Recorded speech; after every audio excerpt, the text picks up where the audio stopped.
Что ты хочешь от меня, Ванька? Ну у тебя в штанах, дебил. Открой мне машину.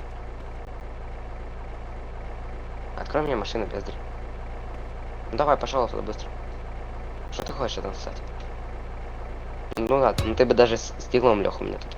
Давай, пожалуйста, сюда, бездарь.